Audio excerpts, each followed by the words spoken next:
Hello and good morning to all of you and welcome to your own channel RS Tutorial. So today I am going to explain you Riemann integrable function. So बच्चे this is the 6th class of the Riemann integral. So let's start the class. Before starting this video, please like, share and subscribe this channel as much as possible. And now you can follow me on my Facebook page RS Tutorial, जिसका link इस video की description पे है. और अब आप मुझे Instagram पे भी फॉलो कर सकते हैं, उसका आईडी भी इस वीडियो के डिस्क्रिप्शन पे है. इस वीडियो का पीडीएफ डाउनलोड करने के लिए आप टेलीग्राम ग्रुप ज्वाइन कर सकते हैं, लिंक डिस्क्रिप्शन पे है. Now start the class. Now firstly we will see what is Riemann integrable function. ठीक है बच्चे, हम किसी भी फंक्शन को कब बोलेंगे कि ये रीमान इंटीग्रेबल फंक्शन है. हर फंक्शन रीमान इंटीग्रेबल हो ये जरूरी नहीं है. ठीक है, सो कुछ टर्म्स एंड कंडीशंस है. Let's see. Let F A b tends to R be a bounded function on A b. ठीक है, अगर f हमारा ए बी इंटरवल पर कोई एक बाउंडेड फंक्शन है, function f is said to be Riemann integrable function, तो हमारा फंक्शन f क्या कहलाएगा? रीमान इंटीग्रेबल फंक्शन कहलाएगा यदि if lower Riemann and upper Riemann integrates of fx on A b are equal. ठीक है, क्या बोल रहा है कि जो हमारा फंक्शन है अगर ए बी इंटरवल पर वो बाउंडेड है तो ये फंक्शन का क्या कहलाएगा बच्चे? रीमान इंटीग्रेबल फंक्शन कहलाएगा. परंतु उसकी कंडीशन है कि हमारा लोअर और अपर रीमान सम की जो वैल्यू है वो क्या होनी चाहिए? सेम होनी चाहिए दोनों की वैल्यू. ठीक है, so this is the condition. This is the lower Riemann integral and this is the upper Riemann integral. दोनों की वैल्यू सेम होनी चाहिए. अगर ये कंडीशन फाइंड आउट होती है इट मीन्स फंक्शन हमारा रीमान इंटीग्रेबल फंक्शन है. Is that clear? Now let's move. बच्चे, जिन बच्चों ने इसके पहले के लेक्चर्स अटेंड नहीं किए हैं प्लीज जाकर आप लेक्चर्स अटेंड कर लीजिए सारे. मैं सारे लेक्चर्स का लिंक इस वीडियो के डिस्क्रिप्शन पर दे दूंगी आपको. वो कंसेप्ट्स क्लास थी बच्चे, हर एक क्लास हमारी नेक्स्ट क्लास से कनेक्ट है. ठीक है, सो आपको सारी ही क्लासेस अटेंड करनी है. Now let's see here. बच्चे देखिए यहाँ पर लोअर रीमान इंटीग्रल का जो प्रेजेंटेशन है ये इस फॉर्म पे देते हैं हम. ठीक है, या तो आप ये लिख दीजिए, तो ये इसकी वैल्यू क्या है? Supremum of LPF. ठीक है, लोअर रीमान सम का जो सुप्रीमम वैल्यू निकालेंगे तो वही हमारा क्या कहलाता है? Lower Riemann integral. ओके, और similar to the upper Riemann infimum अगर फाइंड आउट किया है so we get integral upper Riemann integral. Okay, now so for Riemann integrable function बच्चे आपको 3 कंडीशंस यहाँ पर याद रखनी है.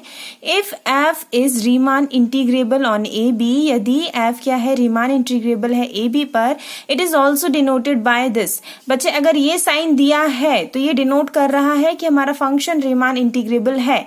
ओके, और हम इसे ऐसे भी लिख सकते हैं f is R integrable. Okay, आपको प्रेजेंटेशन समझ में आना चाहिए कि क्या कह रहा है. डायरेक्ट भी लिख सकता है कि फंक्शन रीमान इंटीग्रेबल है, या फिर ये साइन से डिनोट कर सकता है, या फिर इस फॉर्म पे. Okay, so both are same. Now common value मिलेगी बच्चे. वो कह रहा है ना कि आप लोअर रीमान या अपर रीमान दोनों वैल्यूज में से एक वैल्यू ऐसी आएगी जो बराबर होगी. सो उस बराबर वैल्यू को हम क्या कहेंगे? कॉमन वैल्यू कहेंगे, और इसे इस फॉर्म पे रिप्रेजेंट करेंगे. Okay, now next is it is not necessary that every bounded function is R integrable. ठीक है, अगर कोई फंक्शन बाउंडेड है तो ये जरूरी नहीं है कि वो रीमान इंटीग्रेबल फंक्शन हो. ठीक है, सो हम इसके ऊपर एक थ्योरम पढ़ने वाले हैं. अब let's move to the theorem. बच्चे just pause this video and read this theorem written over here.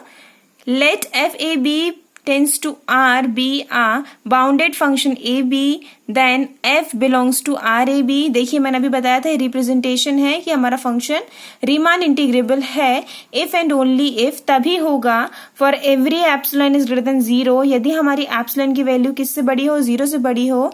And there exist a partition P of a b. ठीक है, सो जो हमारा ए बी इंटरवल का एक पार्टीशन को एग्जिस्ट करता है. ये सारी टर्म्स, इंटरवल क्या होता है, पार्टीशन क्या होता है, ये सारी बेसिक टर्म्स मैंने आपको बताई है मेरे फर्स्ट लेक्चर पे. ओके, सो अगर ऐसा होता है बच्चे कि एप्सिलॉन की वैल्यू ग्रेटर देन 0 होती है और एक पार्टीशन एग्जिस्ट करता है हमारे इंटरवल ए बी पे, तब ये वाली कंडीशन फुलफिल होगी ही, सेटिस्फाई होगी। Okay, what is the condition? UPF हमारा अपर Riemann sum minus lower Riemann सम की जो वैल्यू आएगी इट्स लेस देन एप्सिलॉन। ठीक है, अपर रीमान सम और लोअर रीमान सम का जो डिफरेंस आएगा बच्चे वो क्या होगा? लेस देन होगा एप्सिलॉन से, and that is oscillatory sum this. Okay, so now हम ये थ्योरम प्रूफ करने वाले हैं, so let's move to the proof. So first is condition हम लेंगे necessary condition. Okay, so now let's see here necessary condition, let F belongs to R A B, मतलब हमारा function क्या है? रीमान इंटीग्रेबल है, हमने ये मान लिया है। तो अगर हमारा फंक्शन रीमान इंटीग्रेबल है तो बच्चे ये कंडीशन है, अभी हमने ऊपर पढ़ी थी रीमान इंटीग्रेबल फंक्शन के डेफिनेशन से कि अगर फंक्शन रीमान इंटीग्रेबल होता है मतलब ये कंडीशन फुलफिल होती है, हमारा अपर और लोअर रीमान इंटीग्रल की वैल्यू सेम होती है। ठीक है, so by the definition of Riemann integrable function. Okay, now let's move. बच्चे this theorem is quite similar to the Dabek's theorem जो हमने किया था। ठीक है, सो अगर जिसने Dabek's theorem पढ़ा है अच्छे से, इसका कंसेप्ट और अच्छे से क्लियर हो जाएगा।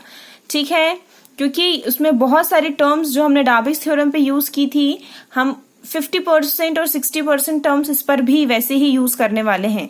ठीक है, so by the definition of upper and lower Riemann integral, आपका ये डेफिनेशन है। जब मैंने इसकी डेफिनेशन पढ़ाई थी तब इसका फॉर्मेट बताया था कि लोअर रीमान को ऐसे और अपर रीमान को ऐसे डिफाइन करते हैं। ठीक है, सो जब भी हमारा एलपीएफ है जो बच्चे लोअर रीमान सम। ओके, सो लोअर रीमान सम एक पार्टीशन, देखिए हमारा इंटरवल है। ठीक है, ए बी एक इंटरवल है, ध्यान से सुनिए, ए बी एक इंटरवल है और हर इंटरवल के लिए हम क्या कर सकते हैं? बहुत सारे पार्टीशंस को डिवाइड कर सकते हैं। ठीक है, मैं आपको बहुत बार बता चुकी हूं कि 0 1 एक हमारा इंटरवल है, इस इंटरवल को हम डिवाइड कर सकते हैं, एक पार्टीशन ऐसे भी लिख सकते हैं इसको। ठीक है, 0 मतलब 0 से लेके 1 तक जितनी भी वैल्यूज आ सकती हैं पॉइंट्स में, डेसिमल्स में, ठीक है, सारी वैल्यूज को हम 1 बाय 1 डिफाइन कर सकते हैं। पर हम जितने भी पार्टीशंस बनाएंगे हर बार पार्टीशन में कोई एक वैल्यू होनी चाहिए जो अलग हो, जो बाकी पार्टीशंस में ना हो। ओके, सो ऐसे पार्टीशंस हमने बनाए और हर पार्टीशन के लिए हम क्या निकालेंगे बच्चे? एलपीएफ निकालेंगे, लोअर रीमान सम। ठीक है, और उस लोअर रीमान सम में से जो लीस्ट अपर वैल्यू होगी वो यहाँ पर हम असाइन करेंगे और ये हमारा क्या कहलाएगा? सुप्रीमम। और जब ये हमारा सुप्रीमम निकलेगा, और यही सुप्रीमम क्या कहलाएगा बच्चे? हमारा लोअर रीमान इंटीग्रल। ठीक है, सिमिलर हमारा किसके लिए होगा? अपर रीमान इंटीग्रल के लिए हमेशा हम ऐसे ही पार्टीशंस डिफाइन करेंगे, हर पार्टीशन के लिए एक यूपीएफ निकालेंगे, उसमें से एक हमारी ग्रेटेस्ट लोअर बाउंड आएगा एंड यही ग्रेटेस्ट लोअर बाउंड क्या होगा? इनफ्रीमम में असाइन होगा और यही हमारी क्या वैल्यू कहलाएगी? Upper Riemann integral. बच्चे ये स्टेप बहुत ध्यान से पढ़िएगा। Now again by definition of infimum and supremum for every epsilon is greater than 0 there exist a partition P1 and P2 of AB। ठीक है बच्चे, यहाँ पर हमने 2 पार्टीशंस माने हैं। एज आई टोल्ड यू कि हम बहुत सारे पार्टीशंस को बना सकते हैं। ठीक है, सो इसलिए हमने रैंडमली 2 पार्टीशंस यहाँ डिफाइन किए हैं, 2 partitions P1 and P2। Okay, now let's see here very carefully that Riemann integral से आप देख सकते हैं LP1F, हमने एक लोअर रीमान सम लिया है जिसको हमने पार्टीशन P1 से डिफाइन किया है। ठीक है, क्योंकि 2 पार्टीशन लिए ना, तो P1 पार्टीशन से डिफाइन किया है। अब ये कंडीशन कैसे हो रही है बच्चे, यहाँ पर देख लीजिए। देखिए यहाँ पर हमने डेफिनेशन ली थी ना, यहाँ पर एलपीएफ कैसे निकलता है बच्चे? सारे लोएस्ट वैल्यू को लेके निकलता है। ठीक है, जिस भी बच्चों ने पहले मेरी क्लासेस देखी है उनको ये ग्राफ पता होगा कि ये अगर कोई वैल्यू है, यहाँ से हमें एक लोअर वैल्यू मिलती है, एक अपर वैल्यू मिलती है। तो अगर हमने कोई इंटरवल डिफाइन किया है, ये जो लाइन है ये इंटरवल्स है। ठीक है, सो इसमें एक लोअर वैल्यू मिलती है, एक अपर वैल्यू मिलती है। तो सारे लोअर वैल्यूज को लेकर हम क्या निकालते हैं? एलपीएफ निकालते हैं और उन सारे लोअर वैल्यूज में से जो सबसे बड़ी वैल्यू होती है वो हमारा क्या कहलाता है? सुप्रीमम कहलाता है। ठीक है, और सिमिलर हमारे सारी हाईएस्ट वैल्यूज को लेके हम यूपीएफ निकालते हैं और उन हाईएस्ट वैल्यू में से जो सबसे छोटी वैल्यू होती है बच्चे वो हमारा इनफ्रीमम होता है। ठीक है, सो ये टर्म्स आपको समझ में आई ना? इससे पहले भी मैंने और डीप में एक्सप्लेन किया है, सो आप वहां जाके और कंसेप्ट क्लियर कर सकते हैं। ठीक है, सो आपको इतना ध्यान रखना है कि यूपीएफ मतलब कि सारी अपर्स वैल्यू, यू से आपको वैसे समझ में आ रहा है अपर वैल्यू में से सबसे छोटी वैल्यू हमारी इन्फीमम। ओके, और यहाँ पर एक टर्म याद रखनी है, एल स्टैंड फॉर लोअर। सो जितनी भी लोअर वैल्यू है उससे हमने वैल्यू फाइंड आउट की है एलपीएफ, और उस लोअर वैल्यूज में से हम सबसे बड़ी वैल्यू लेंगे, वो हमारी कहलाएगी supremum. Okay, now let's see here. So by the definition हमने डिफाइन किया है। अब आप देखिए, जब हम सारी छोटी वैल्यूज को लेकर एक बड़ी वैल्यू फाइंड आउट कर रहे हैं, ठीक है, और ये वैल्यू हमने इस पर असाइन की है हमारे लोअर रीमान इंटीग्रेबल पर, तो अगर हम एक वैल्यू ऐसी, अगर इस वैल्यू से हम क्या कर दें बच्चे, माइनस कर दें, ठीक है, ये वैल्यू अभी बड़ी है, ठीक है, हमने बोला ना कि सारी छोटी वैल्यूज में से हमने एक बड़ी वैल्यू सिलेक्ट करी है, सो तब हमारा क्या बना है, ये लोअर रीमान इंटीग्रल, है ना। सो अगर हम इस बड़ी वैल्यू में से एक ऐसी वैल्यू को माइनस कर दें जिसको हमने एप्सिलॉन बाय 2 लिया है, ठीक है, ऐसी वैल्यू को माइनस कर दें, तो हमारा ये जो है एलपीएफ ये बड़ा हो जाएगा। ठीक है, आ रही है बात समझ में? बहुत ध्यान से सुनिए, क्योंकि कंसेप्ट नेक्स्ट में भी यूज होने वाला है। क्या कहा मैंने कि हमने बड़ी वैल्यू असाइन करी है इसको, मतलब ये बड़ी वैल्यू है, और इस बड़ी वैल्यू में से अगर हमने वो माना कि वो बड़ी वैल्यू क्या है, जो भी वैल्यू है, अगर हम उस बड़ी वैल्यू में से एप्सिलॉन बाय 2 को माइनस कर देंगे, घटा देंगे, सो ये वाली वैल्यू ज्यादा बड़ी हो जाएगी इसकी कंपैरिजन में। ठीक है, सो यही चीज हमने यहाँ पर करी है। सो देखिए, जैसे ही हमने ये हमारे इंटीग्रेशन से एप्सिलॉन बाय 2 को माइनस किया है, सो ये वैल्यू क्या हो गई है, बड़ी हो गई है। ठीक है, सिमिलर कंसेप्ट बच्चे इसमें भी है कि अगर यहाँ हमने छोटी वैल्यू असाइन करी थी, सो अगर हम इसको हमने छोटी वैल्यू असाइन करी है ना, तो अगर हम इस छोटी वैल्यू में कुछ ऐसी वैल्यू जोड़ दें जिसको हमने एप्सिलॉन बाय 2 कहा है ना, ऐसी वैल्यू हमने जोड़ दी है, तो ये वाली वैल्यू क्या हो जाएगी बच्चे, बड़ी हो जाएगी। इसलिए ये क्या है यहाँ पर, सॉरी, छोटी हो जाएगी, तब ये क्या है हमारा, लेस देन है। ठीक है, सो ये कंसेप्ट क्लियर है। Let's move. Let P is equals to P1 union P2 be a refinement of P. So what is the refinement of P? Refinement of P क्या होता है बच्चे, जो भी हम P हमारा पार्टीशन है उसका हम रिफाइनमेंट जब डिफाइन करते हैं, हम उसको P एस्ट्रिक्स से डिफाइन करते हैं। ओके, रिफाइनमेंट का ही मीनिंग आप डिक्शनरी में ढूंढिएगा, मतलब कि कुछ एक्स्ट्रा। तो P में जो वैल्यूज हैं वो तो सारी होंगी ही, परंतु इसमें खुद की भी कोई एक्स्ट्रा वैल्यूज होगी, that is called the refinement of P। Okay, now हमारा P पार्टीशंस के हमने 2 पार्टीशंस डिफाइन किए थे, P1 एंड P2, और दिस इज द यूनियन जिसे नहीं पता क्या होता है मैं बता देती हूँ। अगर ये P1 है, इसमें कुछ वैल्यूज है, ठीक है, और एक ये सेट है हमारा P2, इसमें कुछ वैल्यूज है, परंतु एक ये वाला साइन दिख रहा है ना बीच में, ये कोई कॉमन वैल्यूज हैं जो P1 में भी है और P2 में भी है, यही हमारा यूनियन डिफाइन करती है। ठीक है, इसी कंडीशन को हम क्या कहते हैं बच्चे, यूनियन कहते हैं। ठीक है, नाउ लेट्स सी हियर। इसी से हमने क्या किया है, एक ये वाला रिजल्ट फाइंड आउट किया है जो हमने पहले भी यूज किया है, कि जो हमारा LPF है, लोअर रीमान सम है, वो क्या होगा बच्चे, ग्रेटर और इक्वल होगा। किससे ग्रेटर और इक्वल होगा, ये वाली वैल्यू से, हमारे LP1F से, जो हमने यहाँ पर रिफाइनमेंट लिया था, इससे क्या होगा बच्चे, ये बड़ा होगा। ठीक है, और यही हमारी क्या है, अपर रीमान सम में भी यही कंडीशन लगेगी कि अपर रीमान सम जो है हमेशा क्या होता है, छोटा होता है। किससे, हमारे रिफाइनमेंट वाली वैल्यू से। ठीक है, so by the equation of second and fourth, बच्चे हम सेकेंड और फोर्थ इक्वेशन का कॉम्बिनेशन बनाएंगे। आप ध्यान रखिए, अगर आपने यहाँ पर ऊपर नीचे टर्म्स कर दी हैं, अगर यूपीएफ वाली टर्म ऊपर और एलपीएफ वाली टर्म नीचे लिखी है, सो आपको इक्वेशंस का ध्यान रखना है कि आपको कौन सी इक्वेशन के साथ कौन सी इक्वेशन को कनेक्ट करना है।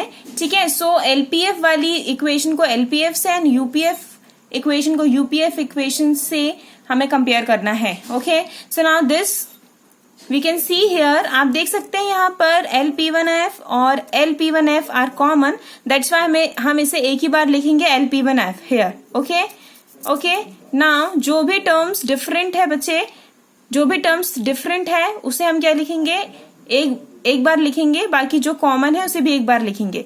अंडरस्टैंड, आप कंपेयर कीजिए ये दोनों वैल्यूज को। जो कॉमन टर्म है यहाँ पर LP1F, इसको हमने एक ही बार लिखा है, बाकी LPF और ये वाली वैल्यू हमने यहाँ पर लिखी है।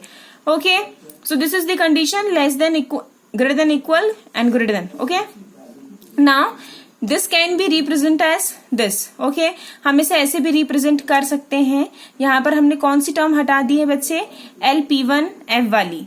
This is equation 6. Okay, now हम अगेन 3 और 5th इक्वेशन को कंपेयर करेंगे. सिमिलर बच्चे, अगर आपको LPF वाला समझ में आ रहा है तो UPF वाला सिमिलर है. कोई भी ज्यादा चेंजेस नहीं है, बस वो UPF के लिए है, इतना ही डिफरेंस है. ठीक है, सो हमें ऐसे मिल जाएगी इक्वेशन 7th. ठीक है, क्या किया हमने? दोनों वैल्यूज को कंपेयर किया है. जो कॉमन वैल्यू है ये वाली, उसको हमने एक ही बार लिखा है बस. बच्चे बहुत ध्यान से देखिए, जो हमारी 6th इक्वेशन है उसको हम ऐसे भी रिप्रेजेंट कर सकते हैं. हमने क्या किया है, यहाँ पर माइनस का मल्टीप्लाई किया है इक्वेशन 6 पे. जब भी हम माइनस का मल्टीप्लाई करते हैं तो अगर यहाँ ग्रेटर देन है तो लेस देन, और अगर लेस देन है तो ग्रेटर देन. ठीक है, सो ये साइन चेंज हो जाता है. तो यहीं पर जहां पर साइंस चेंज हुआ है, अपर ये ग्रेटर देन से ये लेस देन में चेंज हो गया है. Okay, and this will be change into minus and minus will be change into plus. Okay, now इसको हमने नाम दिया है 6A, हमारी न्यू इक्वेशन. ऐसा क्यों किया है बच्चे? हमने माइनस से क्यों मल्टीप्लाई किया है? तो इसका रीजन सुन लीजिए आप क्या है. क्योंकि हमें बच्चे हमारा थ्योरम प्रूफ करना है और उसके लिए दोनों इक्वेशंस के साइन सेम होना जरूरी है. मतलब दोनों ही साइन लेस देन में होना चाहिए. ठीक है, क्योंकि हमें देखिए यहाँ पर जो थ्योरम प्रूफ करना है उसमें लेस देन है ना, दैट्स वाई हमें लेस देन में ही चेंज करना है. सो आप इक्वेशन 7th में देख सकते हैं ये लेस देन में चेंज्ड है ऑलरेडी, बट 6th इक्वेशन में नहीं है. सो हमें इसे भी लेस देन में चेंज करना है, दैट्स वाई हमने माइनस से मल्टीप्लाई किया है. ओके, नाउ हम हमारी इक्वेशन 7 और इक्वेशन 6A को कंपेयर कर सकते हैं, माइनस कर सकते हैं. सो हमारी equation 7 will be minus with the 6A.